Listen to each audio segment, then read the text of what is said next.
On Mind of a Monster, The Hollywood Ripper, uncover the life and crimes of serial killer Michael Gargiulo, who stalks and kills his neighbors in Los Angeles throughout the 2000s. Across 6 episodes, hear from friends and acquaintances of Gargiulo, along with investigators and experts close to the case as they recount what happened, how he was caught, and where his trial stands today. Listen to Mind of a Monster, The Hollywood Ripper, wherever you get your podcasts. Ryan Reynolds here from Mint Mobile with a message for everyone paying big wireless way too much. Please, for the love of everything good in this world, stop. With Mint, you can get premium wireless for just $15 a month. Of course, if you enjoy overpaying, no judgments, but that's weird. Okay, one judgment. Anyway, give it a try at mintmobile.com/switch. Upfront payment of $45 for 3-month plan, equivalent to $15 per month required. Intro rate first 3 months only, then full price plan options available. Taxes and fees extra. See full terms at mintmobile.com.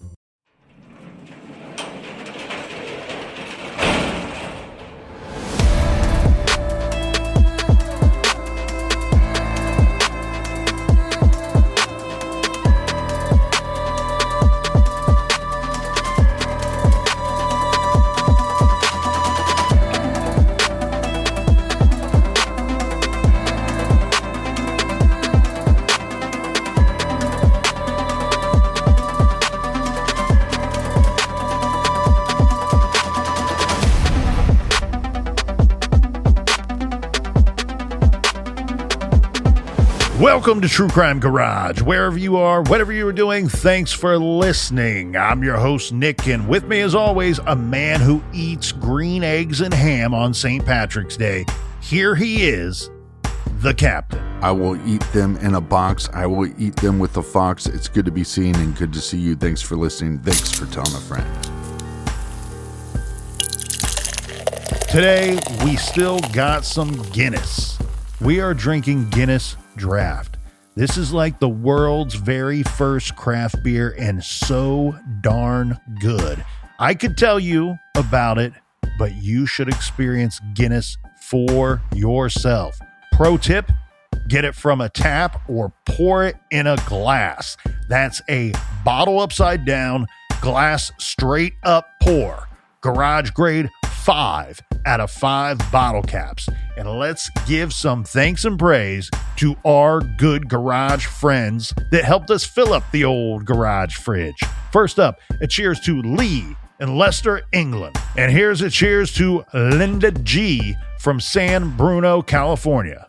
And last but certainly not least, a big cheers to Pam Brown, a true fighter down in York, Alabama. Big hugs to you, Pam. Everyone we just mentioned, they went to truecrimegarage.com and helped us out with this week's beer run. And for that, we thank you. Yeah, BWRUN beer run. If you need more True Crime Garage for your earballs, make sure you sign up on Patreon or Apple Podcast subscriptions. So everybody gather around, grab a chair, grab a beer. Let's talk some true crime.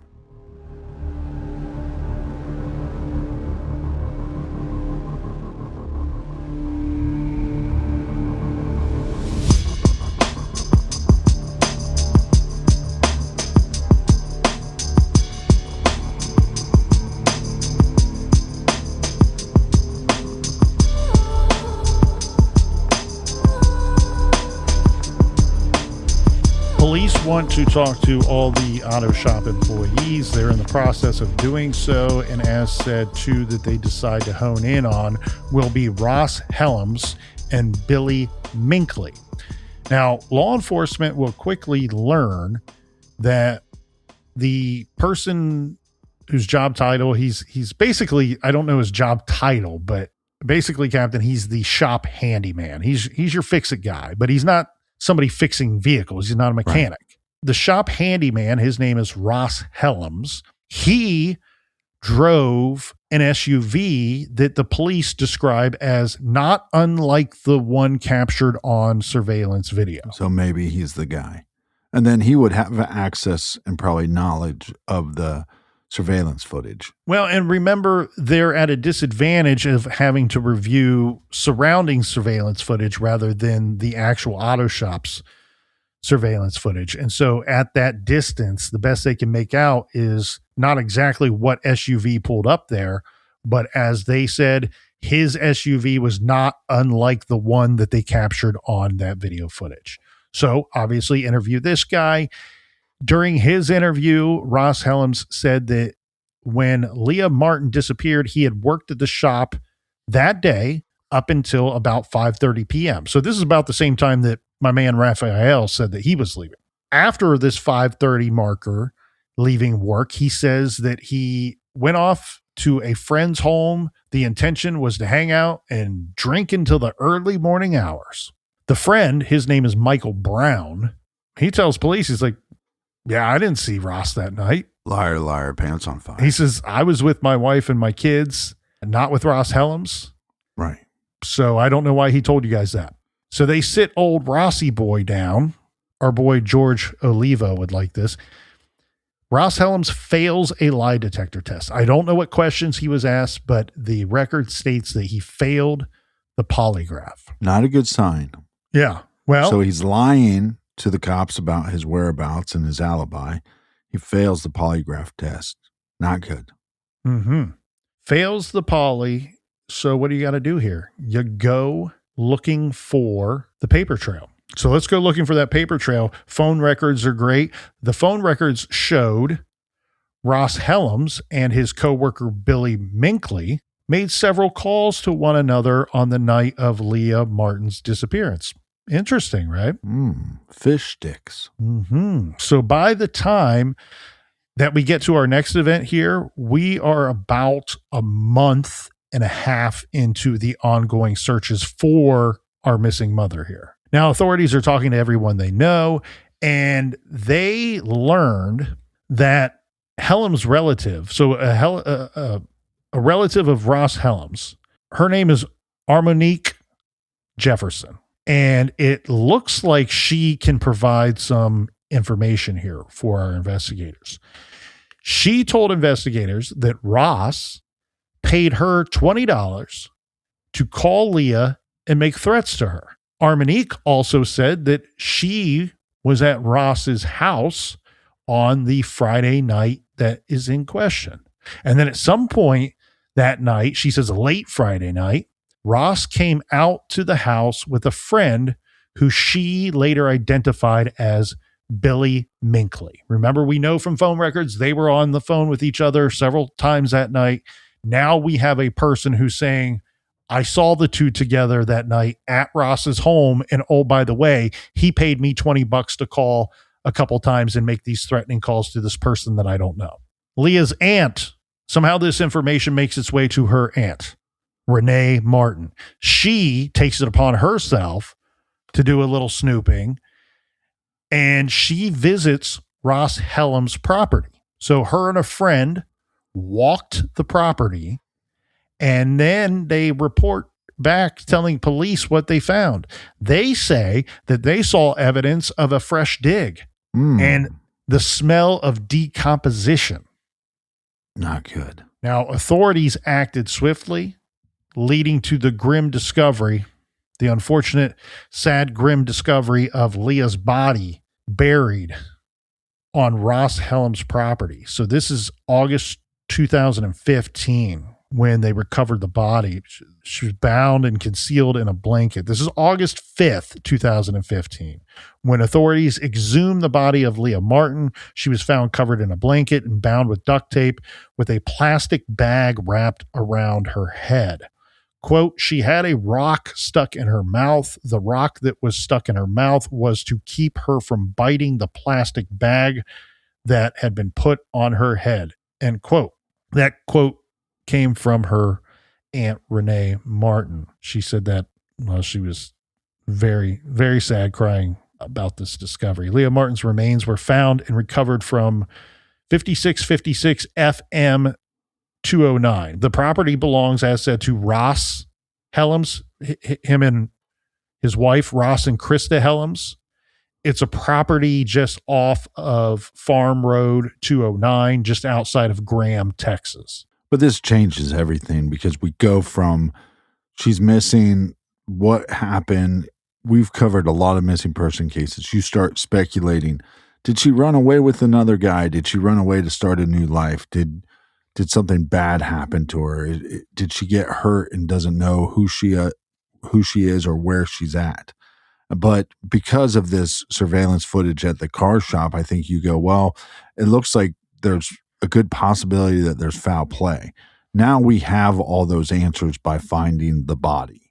And then obviously now this is narrowing down our suspect pool. So we're going to at least be able to, and not always, but it's hard to bring a no body case to trial. Yes, it doesn't happen very often. And in fact, you don't want to, we've talked about double jeopardy over the years. You don't want to bring something to trial until you feel like you've tapped into everything that you could put in your arsenal to get a conviction. And that is a difficult hurdle to clear. Now, here what you have is you have enough to charge this guy with murder. You have an SUV that isn't unlike the one you saw in the surveillance footage, pulls up, person gets out of that SUV, goes into the shop. This man works at the shop, Ross Earl Helms, and you see the vehicle you believe belonging to Leah. You believe Leah getting out of that vehicle, going into the same garage bay. Later, you see the person leaving, getting in that SUV, and you never really see Leah leaving. And now you have found her remains, and in the state that they're found, buried, concealed, wrapped, bound in the ground on Ross Earl Helms' property. And then you also have Armonique telling police about, well, I was paid to make these threatening phone calls. I also saw, this is your kink in the hose here. I also saw Billy Minkley out here, or a person that she later identifies as Billy Minkley, at the house on the night in question where the body's later found. So we got to tap everything we can here on this Minkley situation. So law enforcement here, they catch another break. We learned this from the arrest warrant affidavits because this wasn't found outwardly in any one particular news source, but if you dig for the arrest warrant affidavits here, you get some more of the information nuggets. So this shows that the investigators got their break in the Leah Martin case after a man told them that Ross Earl Helms had come to his house the day after Leah Martin vanished, and he goes to the house carrying a paper bag that contained clothing and a sawed-off shotgun. Helms told the man he intended to throw these items away, to trash them. He wanted to put them in a random trash bin. This man, look, I'm not going to befriend him because he was friends with Ross Helms, but God bless him for doing this, because he says he talked Ross out of getting rid of the shotgun. He says he persuades Ross Helms to give him the gun because he says, look, if you just put it in some random trash bin, some kid could find it. Right. And we don't want to deal with the outcome or result of what could be a horrific accident here based off of just throwing a firearm in a random trash bin. Well, and it has value. So give me the gun and I'll either take care of it or I will sell it myself. He just wanted to secure it. And he still has the gun when he comes after the finding of the body. He now realizes that his friend Ross Helms is no friend at all. He goes to police and says, hey, this happened the day after this Leah person went missing. And oh, by the way, here's a gun that I talked them into giving me. And so he gives this gun to the police. They're talking to Ross Helms, of course. Helms claims he got the gun from Billy Minkley. Surprise. You're working to buy some time here. If you're the police, if you're the investigators, you're working to buy some time. This is to collect more answers. You've just recovered the body. You are going to be seeking more answers from the autopsy that's going to take place. You're also working to build a case as everything is coming nicely into the purview here. Yeah, but with every step, you're turning up the heat, right? Okay, you lied to me about where you're at. Now I got you lying on a polygraph. Now we find the body. Now we can do an autopsy. Every little step. Oh, now we got this friend of yours that has one of your guns. Every little step in this investigation starts turning up the heat. And that's just the information that these two suspects know about. They don't know about some of the details that the cops and law enforcement are working behind the scenes, or what else is coming out, who else is talking to law enforcement. Well, and you can arrest a person, you can hold them, but you can only hold them for a certain period of time before you actually put charges to that hold. So Right. Ross Helms, we talked about trying to buy some time here to get those autopsy results and some more information. Ross Helms and Billy Minkley, they are arrested on gun charges, but it's stated very clearly and publicly this is not connected to Leah Martin's disappearance or her death. So you're holding these guys here. Billy Ray Minkley Jr. is arrested and charged with tampering with physical evidence, possession of a firearm by a felon. So he's already a felon before any of this happens, and possession of a prohibited weapon. Ross Helms also arrested and booked on similar charges. These men, even though they're arrested, they're being peppered with questions about Leah Martin's disappearance. How did she die? Why is she on your property? So on and so forth. These men say very little until Billy Minkley Jr., and this is presented to him by law enforcement. They say, you know what?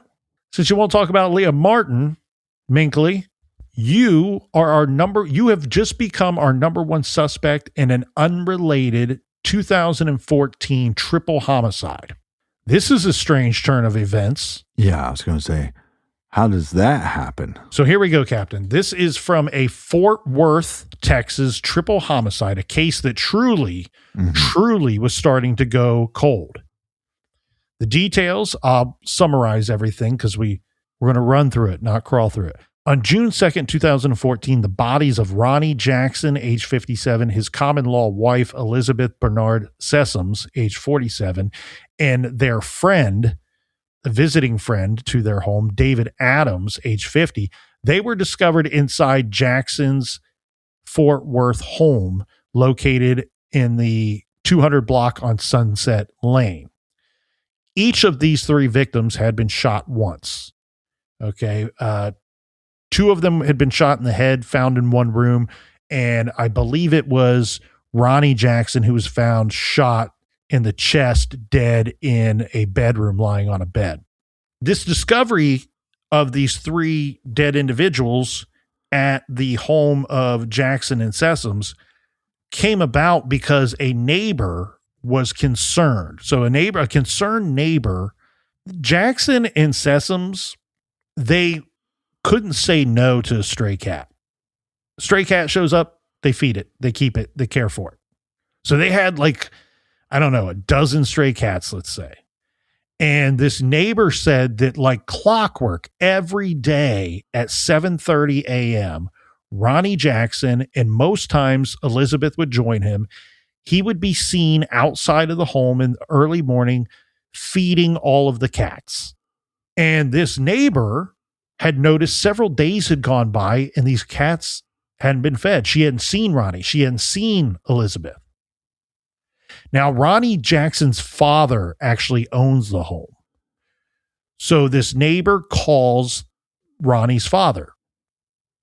And Ronnie's father's 80 years old in 2014.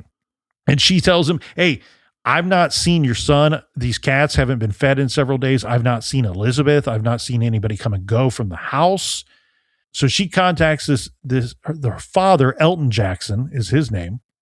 He says he goes out there to the home and he didn't go inside. He approaches the house. He looks in a window when nobody responds. He said immediately he really felt like something terrible had happened. He looks through the window and he says that he saw a person who appeared to be dead on the couch and a person who appeared to be dead on the living room floor. Jesus. Yeah. He calls police, of course, they're going to dig through this crime scene. Homicide detectives believe that the murders occurred on the evening of May 28th. So this is several days before they're found. So nearly a week before the bodies were found. Detective Kyle Sullivan is the one that catches this case. He stated to the media that Ronnie Jackson and Elizabeth Sessoms, who lived there, they were renting the home, they were known drug users. And he believed because they were the occupants of the home and known drug users, they were likely the intended targets here on what they were saying was no sign of forced entry. So they theorized that the killer was someone that they knew, right, and knew enough that they were willing to let this person into their home. Now, quickly, I don't want to create a whole 2 other episodes on this particular case, but I went into the investigation in this case and found it fascinating. One thing they were able to figure out was, while neighbors reported that a lot of people would come and go from this house, maybe a little more activity than you would want to see, all the neighbors said that they were very, I hesitate to use the word street smart because it just seems like too vague of a statement here, but they were very particular about who they let into their home. And so that's interesting for your investigation, because this is saying this isn't somebody that they just knew. This is somebody that they knew well and for whatever reason felt comfortable letting them into the home. And it's possible that they have drugs. It's possible that they owe somebody money. It's possible that they have money for drugs. It's possible that because they are drug users that maybe they felt like, well, maybe we should sell some drugs. So there's a lot of motivation, or there'd be a lot of motives here that you could look at if you're law enforcement, but it's all revolving around that drug lifestyle. And police knew this. The detectives knew this very early on. I would say almost immediately. But what they purposely kept from the media was it was about 3 days before they announced that this wasn't a murder-suicide situation. They kind of let that linger for a little bit, probably to see what would shake loose in the meantime. Now, they would go on to say that this wasn't a murder-suicide, that it was Jackson and Sessom were the likely targets, that Adams appears to have just been an unintended victim, simply in the wrong place at the wrong time. And they would later report that there were items that were missing from the house. No signs of a struggle, no signs of forced entry. They never reported what those items were that were missing from the home. And in all likelihood, they probably didn't fully understand every item that was missing from the home. But it's interesting that they knew stuff was missing from the home. The victims, family members described these victims as kind-hearted individuals who struggled with addiction. Ronnie Jackson was remembered by his father as a giving man, almost to a fault, he says, who battled addiction for years. Elizabeth Sessom was described by her sister Donna Lott as very beautiful and outgoing before a lifelong struggle with drugs began in her later years. It's one of the saddest things to see is somebody that seems like they have a good life and a lot of things together, and then they get sucked in and their life seems to be controlled by this dark drug entity. Yeah, and Elizabeth had a lot of personal tragedies that I think may have led to her addiction. Yeah, self-medication that turns into addiction. David Adams was a 10-year Navy veteran and former city water department employee. He was described by his brother, Joe Adams, as a very smart individual. In fact, I read some statements where Joe was saying David was always the really smart one, and he wished he had David's brains, his intelligence. But he said, at some point he falls into addiction as well, but he still kept up with his family, kept in contact with his family. He was still working odd jobs as a handyman, and very sad. He was still caring for their elderly mother at the time when he was killed. He was actually reported missing by his family the day before. Well, this would have been 3 days before he was found dead in that home.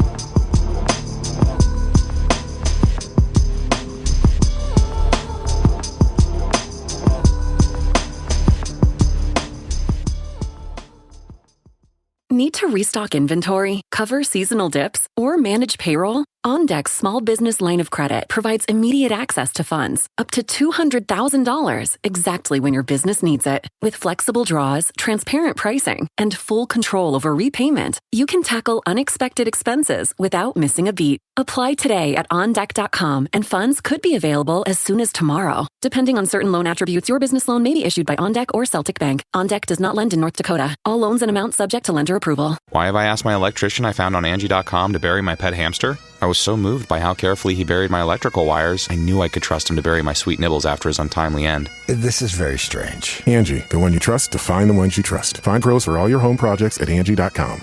Meet Natural Cycles, the only FDA-cleared and CE-marked birth control app that's 100% natural, hormone-free, and side effect-free. Here's how it works. The app analyzes daily changes in your body temperature to find your fertile window, so you can plan or prevent pregnancy naturally. Natural Cycles is a clinically proven, non-hormonal birth control option that's 93% effective with typical use and 98% effective with perfect use. No synthetic hormones, just science. And if you're ready to start family planning, switching from preventing to planning a pregnancy is as easy as tapping a button. Plus, the Natural Cycles app makes tracking fertility easy. You can measure your temperature trends using an Oura Ring, Apple Watch, or our Bluetooth thermometer, which is free when you sign up for an annual subscription. Join over 4 million registered users who are taking control of their fertility naturally. Save 15% when you sign up with code RADIO15 at naturalcycles.com. That's Radio15 for 15% off today. Love college basketball? Gear up for another exciting season with a special offer from BetMGM. Sign into your BetMGM account and enjoy a college basketball odds boost token to snag even more winnings on your next bet. If you win your bet with your token activated, you'll score extra winnings. It's that simple. Log in now and enjoy our odds boost token to help you create another memorable season of college ball. BetMGM and GameSense remind you to play responsibly. See BetMGM.com for terms. 21 plus only. This promotional offer is not available in Mississippi, New York, Ontario, or Puerto Rico. Gambling problem? Call 1-800-GAMBLER or 1-800-MY-RESET. For New York, call 877-8-HOPE-NY or text HOPE-NY 467369. For Massachusetts, 1-800-327-5050. For Iowa, 1-800-BETS-OFF. For Puerto Rico, 1-800-981-0023. Subject to eligibility requirements. In partnership with Kansas Crossing Casino and Hotel.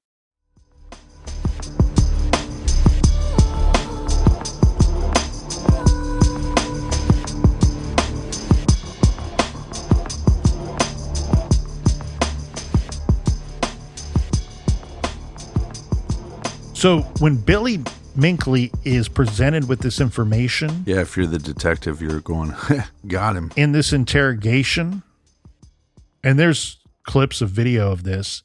This is actually later obtained and released by the TV show Buried in the Backyard.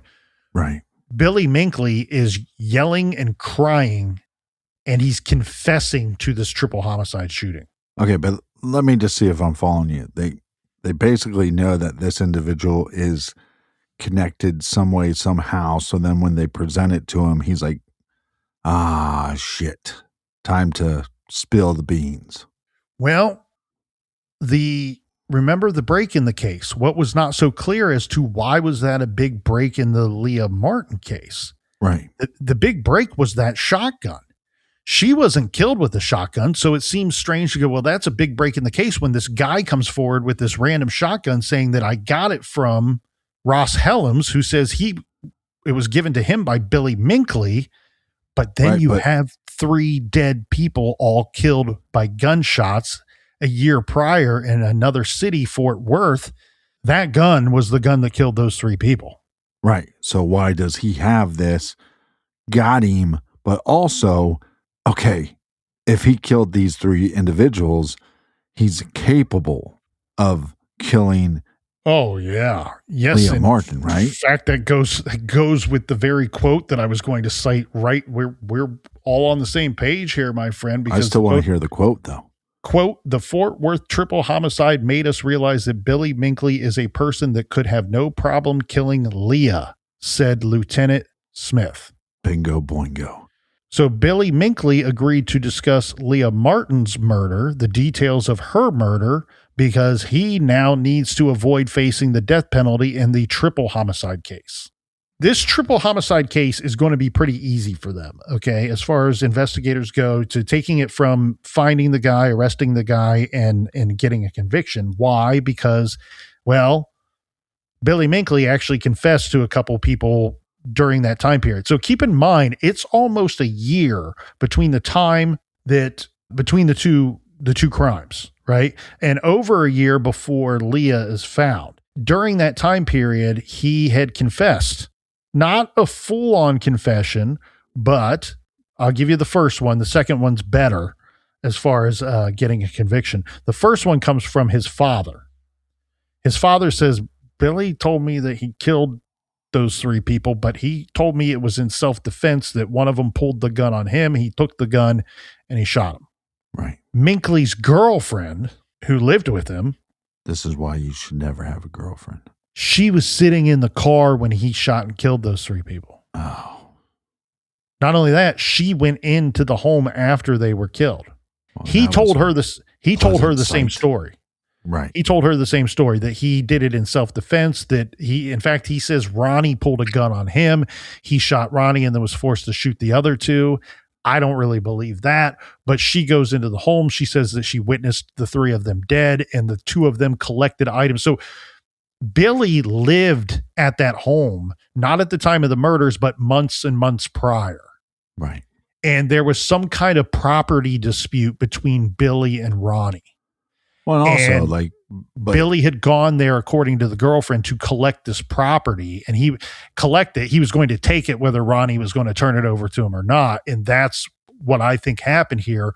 The result is 3 people dead, and then Billy and his girlfriend removing items from that home. Yeah, it's one thing if you show up and you're wearing a Colt 45, right? It's Texas, everybody's carrying.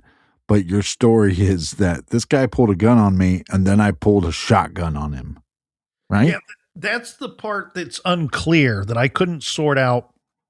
There was not enough information available to clearly decide, did he arrive at the home with this gun and just shoot 3 unarmed people out of anger?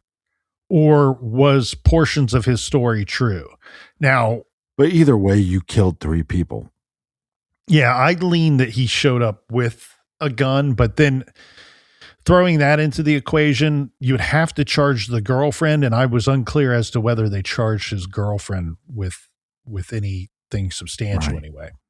So, but now he's scared. He's got to sing like a bird because they're threatening him with the death penalty for killing 3 people.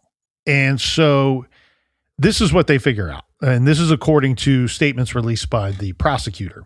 Remember, they're charging these 2 with crimes unrelated to Leah's case, but very soon going to be charging them with Leah's murder. So according to this prosecutor, he says what we learned from Billy Minkley Jr. was that EC Blair was at the center of all this. The shop owner, the Leah Martin's employer, Billy Minkley's employer, Ross Helms' employer. The grandfather to her child.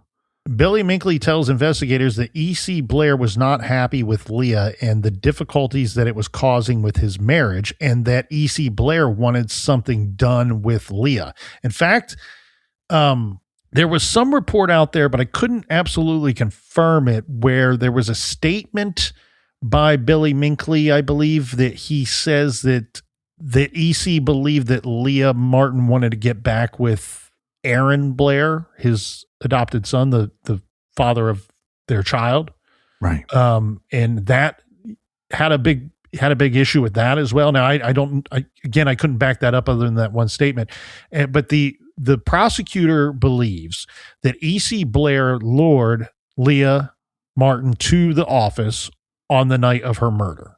And this would make some sense. She tells Dad, I'm going there to pick up some items, but remember, her parents don't know that she had any kind of relationship with EC Blair. So she might just tell Dad that I got to stop by work. Oh, why? Oh, I got to pick some things up. For whatever reason, the prosecutor seems to have information suggesting to them that EC Blair lured her to the office that night, that she was killed. Once she's at the office, according to Billy Minkley, Leah is sitting on a couch in the office looking at her phone. So she's not completely paying attention to the room. And Billy Minkley comes up from behind her and violently strikes her in the head with a crowbar. Right, or tire iron. A pry bar, crowbar, tire iron. Big, heavy metal object. Ouch. In a different news article, it is stated that according to Billy Minkley, he struck Leah with a crowbar at EC Blair's request.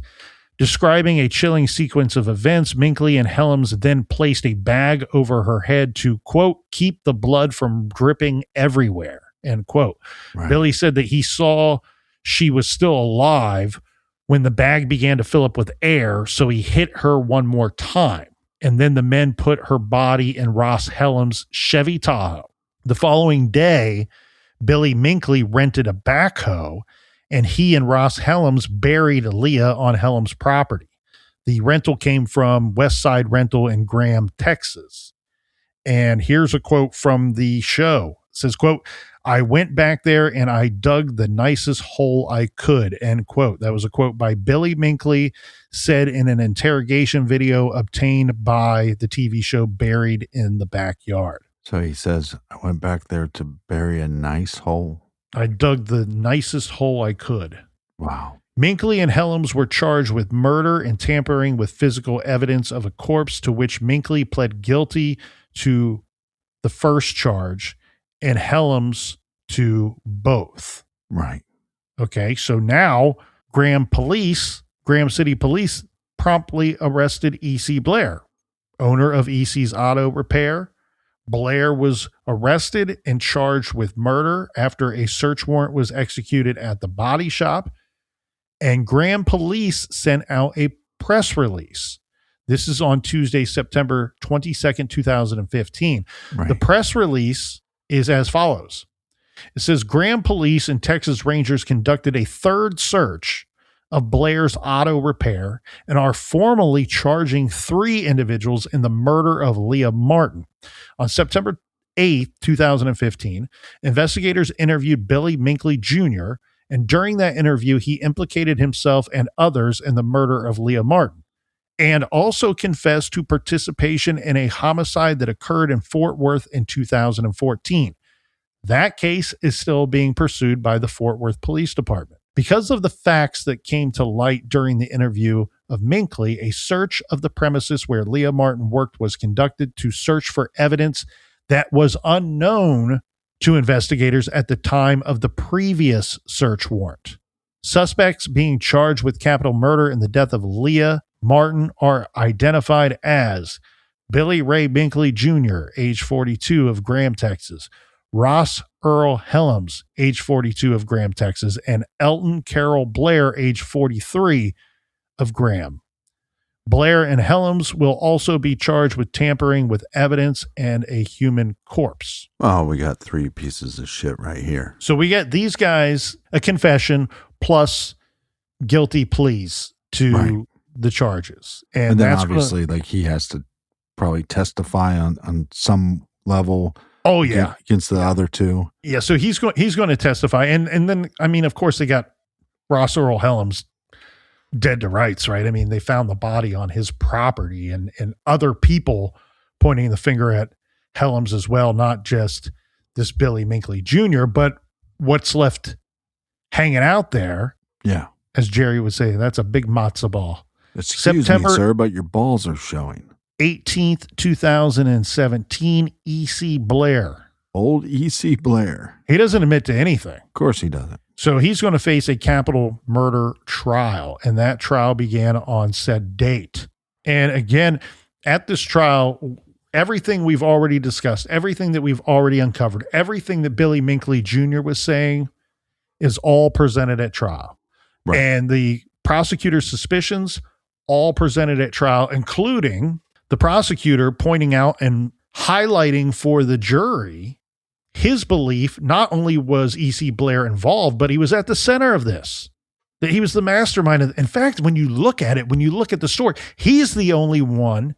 He may have ordered the murder. He may have brought all the players together to the same venue to watch it play out. But when you review the information, he's got evil in his heart and on his soul, but he don't have no blood on his hands. According to the story that I've just reviewed, Billy Minkley did the killing. Ross Helms helped him. And then the two of them were the ones that took care of the body afterwards. They're the only two that were charged with tampering with evidence. And for what? I don't know. $5,000? I have no idea how this worked out. I have no idea why these people. Now, Billy Minkley Jr., it's only a hop, skip, and a quick jump to get from triple murder to killing somebody a year later. Right. It may mean nothing to him. The cops never liked this Ross Helms either. I couldn't quite put my finger on it, why they wanted to look at him.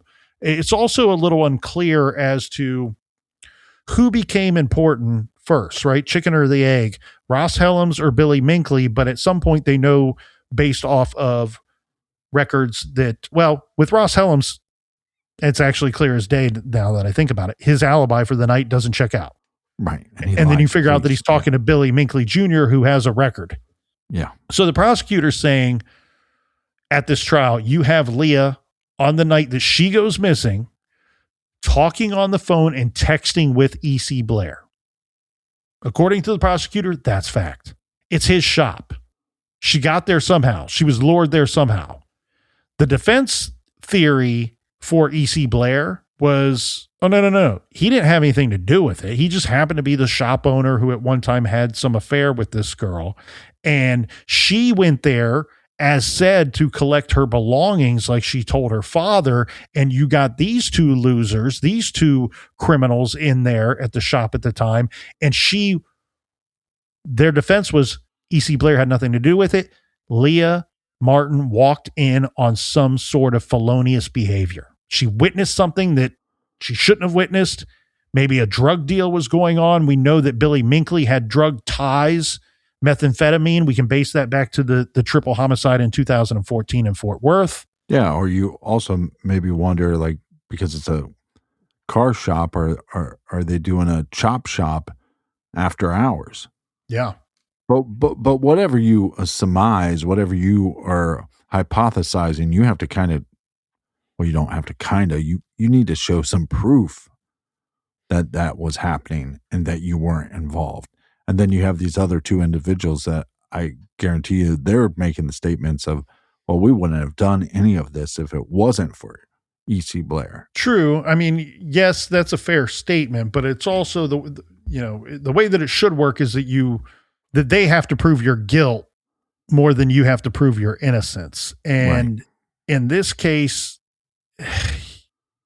it was too big of a hurdle for the jury to get over, unfortunately. The defense idea and positioning of these two, we know these two guys did this. Was Leah Martin just in the wrong place at the wrong time? Did she walk in on something? Did she witness some type of felonious behavior? Did she witness something where Billy Minkley Jr. and Ross Helms just needed to kill her so she couldn't talk?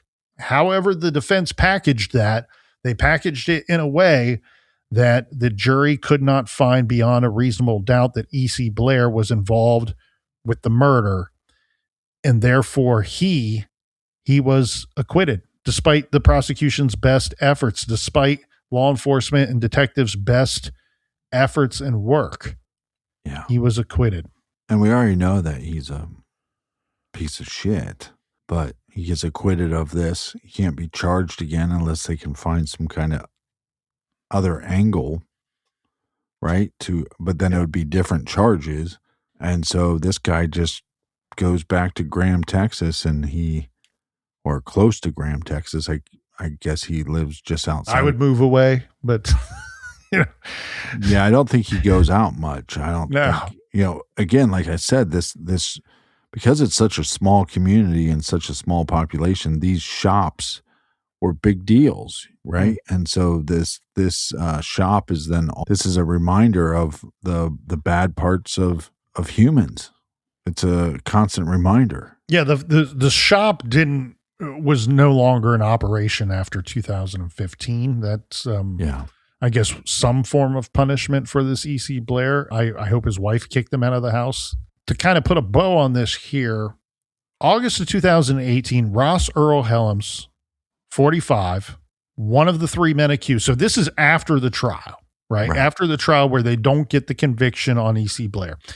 Ross Helms, body found on his property, one of the three men accused in the murder of Leah Martin. He accepted a plea deal. He pled guilty to 3 counts: murder, a first-degree felony, tampering with and fabricating evidence with the intent to impair a human corpse, a second-degree felony, and unlawful possession of a firearm by a felon, a third-degree felony.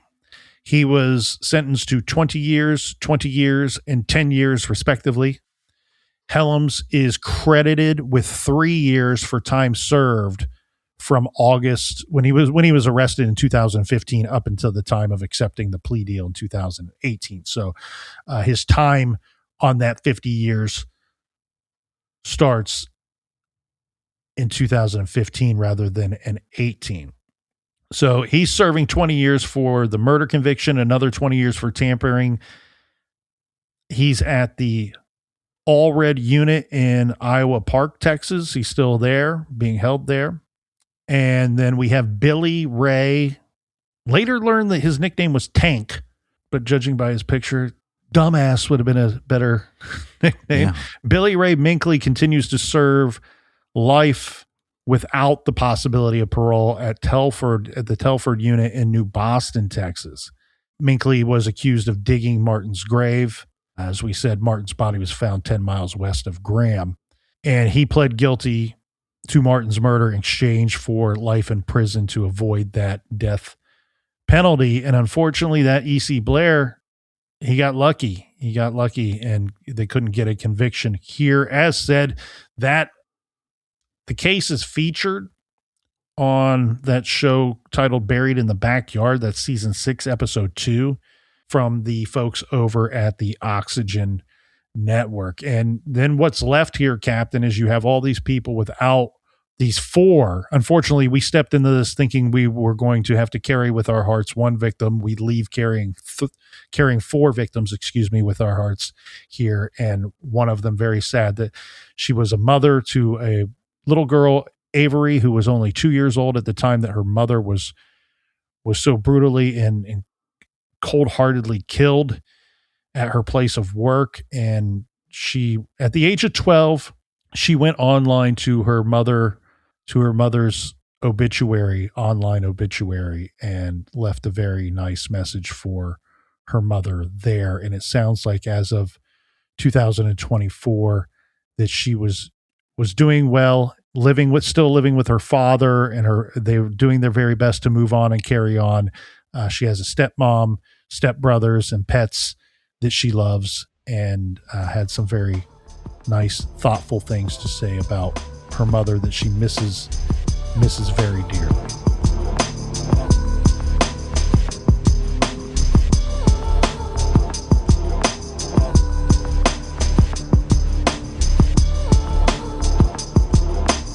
All right, I want to thank everybody for joining us here in the garage each and every week. Thanks for telling your mother. Thanks for telling your brother. Hey, try telling your sister this week as well. Colonel, if she will listen. Probably not. Do we have any recommended reading for the beautiful listeners? Oh, I'll tell you what. This one, I tell you something, was a delight. So I had a road trip. I didn't read this one. I listened to this one. Shout out to the good folks over at Audible. And I had told you prior, because I had a bit of a road trip coming up. So I knew I was going to be facing 9 hours-ish in the car. And so I listened to this one, and it was a delight. Might not be for everybody, but it was for me, Captain. You'll remember this one. Hannibal Lecter, A Life by Brian Rafferty. Yeah. And really interesting. He basically creates a biography about a fictional character. And I'll give you the summary here. And it says, a portion of it anyway, drawing from exclusive interviews and previously unseen archived materials, this is a one-of-its-kind biography of Hannibal Lecter that documents the cannibal's journey from terrifying villain to unexpectedly adored anti-hero. This one was really interesting to me because it was as much about the fictional character of Hannibal Lecter. I learned a lot about the author who gave birth really and brought into this world Hannibal Lecter, Right. Thomas Harris, who is been a rather reclusive celebrity, if you will, or a well-known individual. So you learn a lot about Thomas Harris. You learn a good deal about the makings of some of those Hannibal Lecter films and the TV series, as well as the actors and actresses that were involved in the making of those films. And as said, of course, you learn a whole lot about Hannibal Lecter.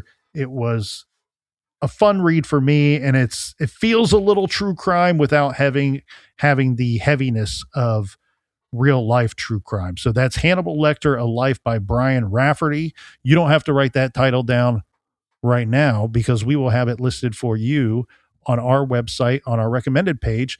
And our website, of course, is truecrimegarage.com. Hey, and while you're there, sign up on the mailing list. And until next week, be good, be kind, and don't live.